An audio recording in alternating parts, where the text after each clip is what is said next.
Cyberpunk 2077 and Watch Dogs have a lot more in common than you'd think. Both of them were made by developers who are immensely respected. Ubisoft is a joke right now, but back in 2014 they had a very good track record. Assassin's Creed Black Flag, Far Cry 3 and Assassin's Creed 2 were all very well received.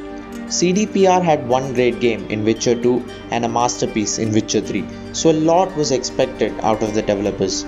We were promised that Watch Dogs would have a hacking system with a lot of depth. We were promised that this would be one of the best looking games of that time. What we got was a shallow hacking system and an honestly mediocre looking game. Cyberpunk 2077 was going to be this intricate RPG with lots of choices and life paths that would totally alter our journey. While this is true to a degree, the life paths weren't all that different from each other. The first hour of gameplay was different, sure, but the rest of the game, not so much. Both Cyberpunk 2077 and Watch Dogs are good games. They aren't masterpieces like we're led to believe, but they are solid games. But when you hype a game to these levels, you're setting yourself up for failure. Because even if the game is great, people will be disappointed.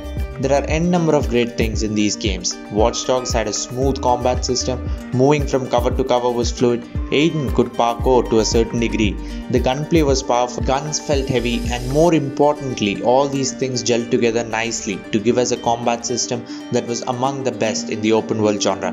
Stealth was brilliant, infiltrating the many gang hideouts was always enjoyable, mixing hacking and guns to form a unique combat style that very few games offer. Ubisoft have always delivered engaging game worlds, and Watch Dogs is no exception. The world might not look the part, but it definitely has a lot going on for it. There are a lot of mini games, everything from chess puzzles to drinking and a lot more. While Cyberpunk 2077 has performance issues and a whole lot of them, it had one of the most lively and tense cities that always had something going on. On higher end PCs and next gen consoles, the game looks absolutely stunning. The lighting in particular is something we haven't seen before. I found the plot to be really engaging and some side characters are interesting and engaging. Driving was mostly realistic and combat is without a doubt the high point. The game allows a lot of creativity when it comes to gunplay. It's action packed, messy and a whole lot of fun. If they can iron out the performance issues on the most powerful systems, it'll be a solid game. As for last gen consoles, I think that's a lost cause. I don't see them magically improve visuals. There are countless performance issues while the game looks like a potato. Just imagine what would happen if the game looks better. So last gen consoles is probably always going to be trash. These two games have even more similar aspects to them. Both of them were delayed a couple of times and came out unfinished. This led to extreme backlash from gamers. Let's pray that CDPR doesn't end up like Ubisoft.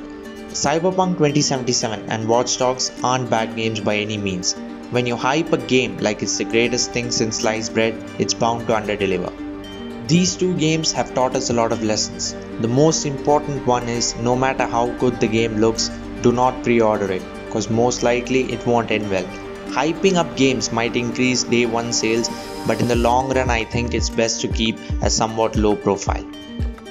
Well, that's it for today. Thanks for watching and subscribe to the channel for similar content. Thank you and have a good day.